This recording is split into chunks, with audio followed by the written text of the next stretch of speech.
It all starts and ends with a girl, too small and inadequate for that world of ash, tar, and coal where she was born. When her mother died suddenly, the little girl, with only the company of a stuffed friend she would soon forget, found herself all alone on an icy bench, waiting for the carriage that would take her to the austere Bunny Hall. Luckily, even if that place turned out to be very hostile for her, there she met Carole, who like her was small and inadequate, so the little girl began to feel less alone, until, on a day like many others, Carole would leave Bunny Hall for good, so the little girl fell prey to despair again.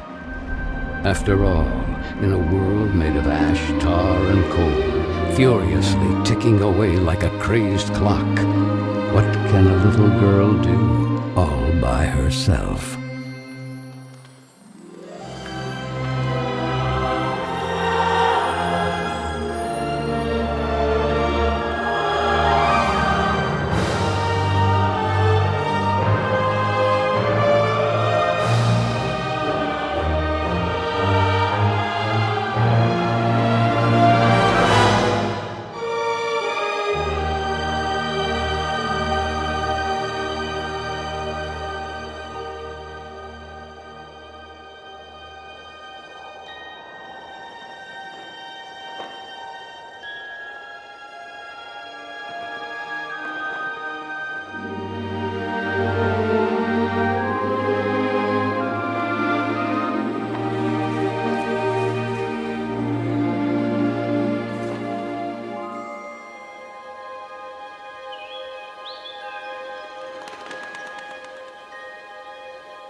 Carole Simmons?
Are you speaking to me?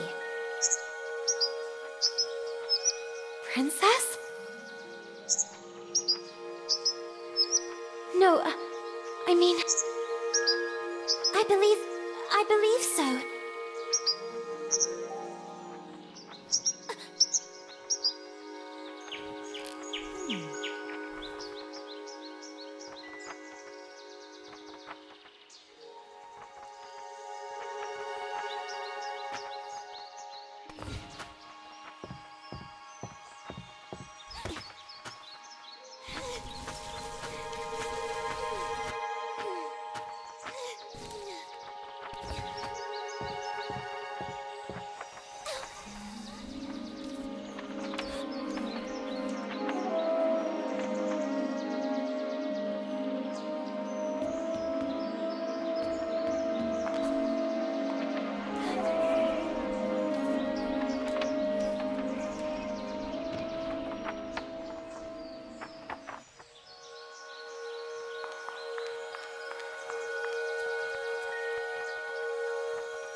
Hello, little bunny. That letter is mine. Could you... The sweet, bespectacled bunny ignored the little girl and took the letter with them.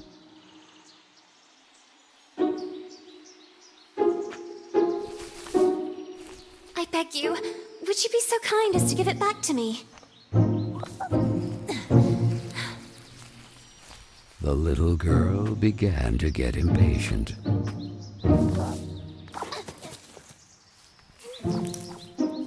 The little girl wouldn't let it win, so determined to recover Carole's letter, she followed the mischievous bunny.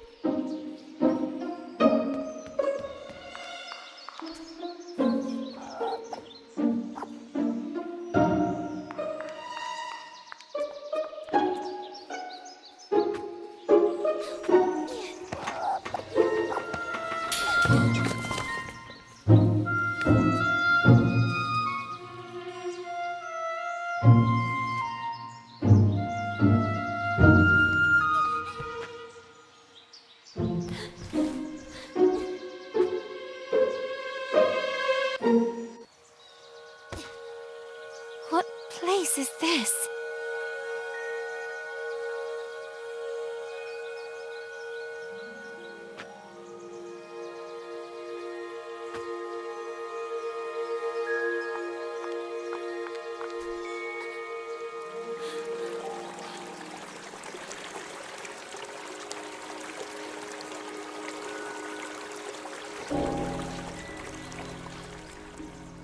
That kite, it reminded the little girl so much of her friend Carole. So free and graceful, yet tormented, as if by adverse currents, by the other girls at Bunny Hall. Oh, and who would you be? Have you perhaps seen a bespectacled bunny? Even the owl ignored her question and just stood there, staring at her, with those eyes, red like blood. But the little girl had no time to waste. She had to track down the bunny, and so she began to follow in its tracks.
And the girl, filled with a chilling sensation she could not explain, dove into the water.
So the little girl fell, and fell once again.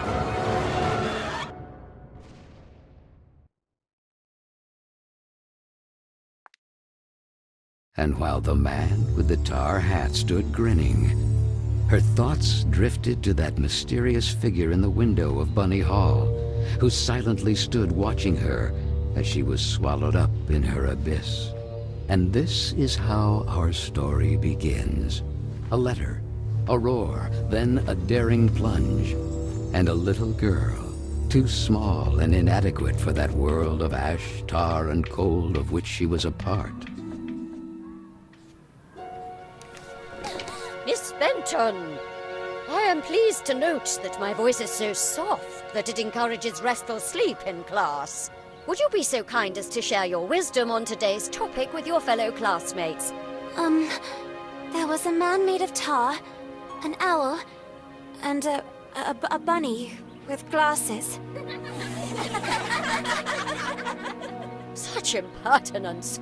Home economics, ladies' etiquette, chapter 9. Be always beautiful, perfumed, and impeccable. All of you young women of today are privileged to witness the deeds of the great men of your era, the grand discoveries, the phenomenon of industrialization, progress. Soon you will be wives and then mothers of great men who will go down in history. And you, Miss Benton, make fun of it. This establishment, too, if events continue to transpire as hoped, will undergo important developments, and you will be the first to benefit from them. Why, ladies? A portion of Bunny Hall was conceded to a corporate collective in order to form a small branch, thereby taking advantage of the area's greatest resource, rabbits. This will not only bring new luster to the estate in this region, but also new jobs. Very good, Miss Vicky Trout. At the very least, Lana has grasped the rabbit matter. In this regard, Our dear Frank reminds us that it is strictly forbidden to venture beyond the walls of the park. The disinfestation work will resume tonight after the strong winds of recent weeks. Remember, not to be overwhelmed by the explosions. It's all perfectly normal. The soil is blasted with charges and the rabbits forced out of their burrows. Who did it? Miss Benton!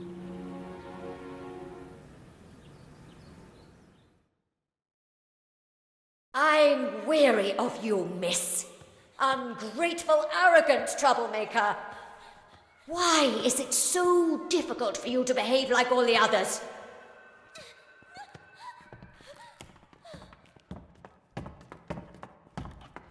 The clock is ticking furiously, and you are a woman now. Therefore, it is high time you learn to behave like one, or accept the consequences of your ridiculous transgressions. You will help Miss Mildred with the chores. When you are done, ring the bell, and you will be allowed to return to your accommodation. But until then, don't even dream of leaving this place. This, for the little girl, was now the norm. Targeted by Vicky and the other girls, or simply scolded by the matrons of Bunny Hall. Like Miss Hinman and her nauseating perfume. She constantly repeated herself sadly, "No, I don't want to grow up. I don't want time to flow furiously anymore. It would have been so nice instead to be able to take it back to when Carole was still there." It would be better to shed some light.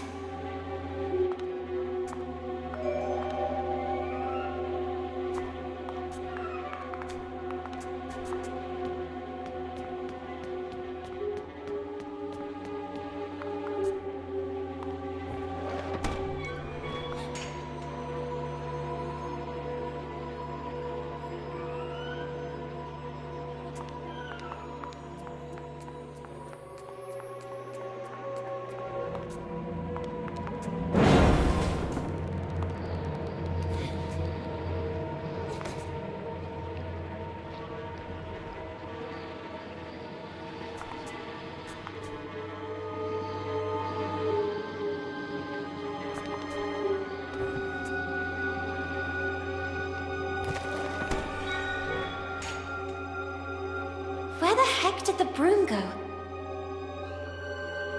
Oh, here it is. Better get to work.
You! I remember you. But in a dream. Or at least, I think it was a dream.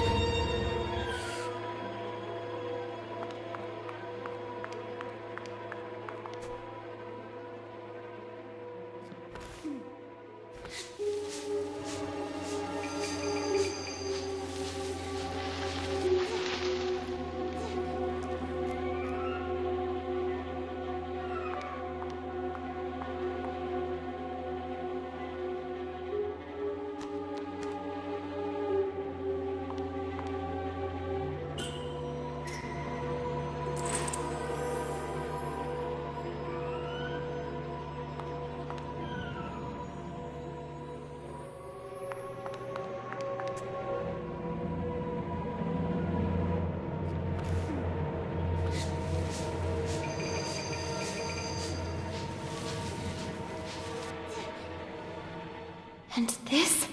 Where did this come from?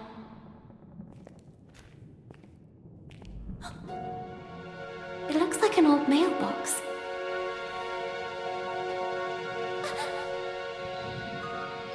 Oh, maybe I'm still dreaming. Who is there? So I really am dreaming. What's this?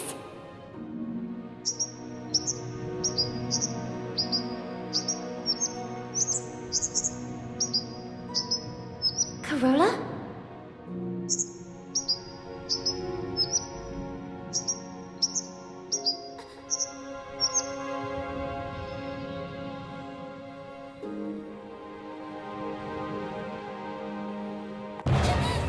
Who are you?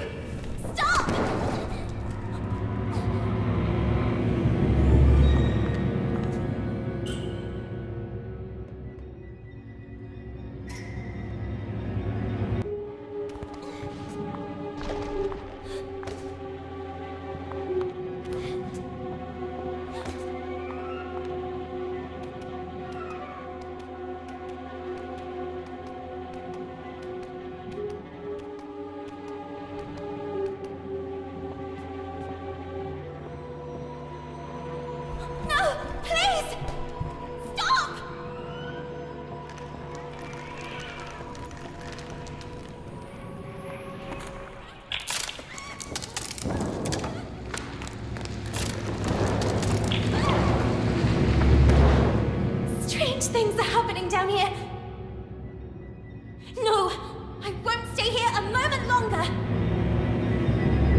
You call this cleaning?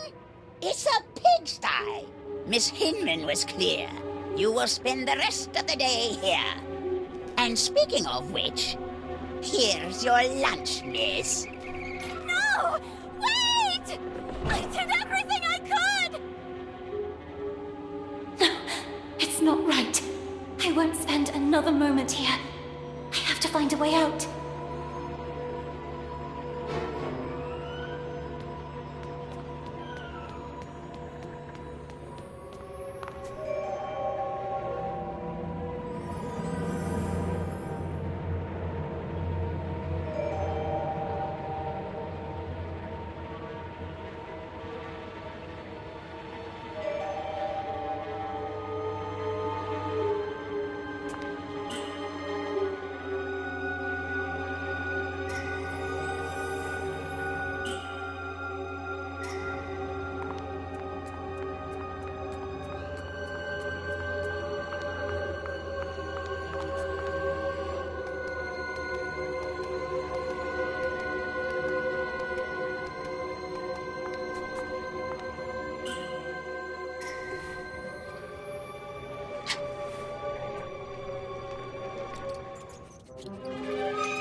Oh, I'm so sorry, little one.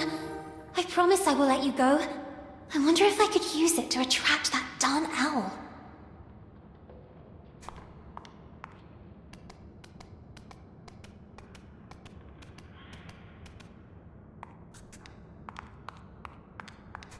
Hey, ugly owl! That's what you want, isn't it? Mouse porridge! This way! Come on!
You have been a great help to me.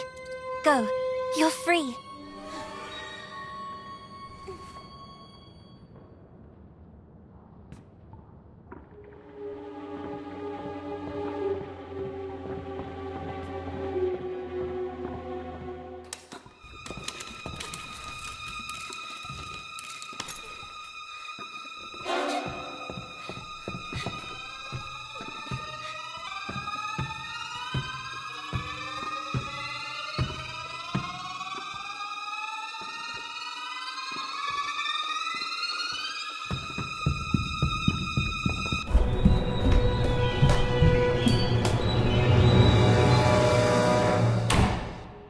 Who was that boy?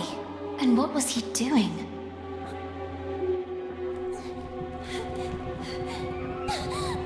A letter! Carole Simmons. It's from Carole. I can read her name. The flames barely touch it. I have to put out the fire before it's too late. The little girl began to wonder if it had been that mysterious boy who threw it into the flames. But why? What was he hiding? And above all, who was he? No! No! Why did you kill it?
Doubts are as insidious as snakes, aren't they, little girl?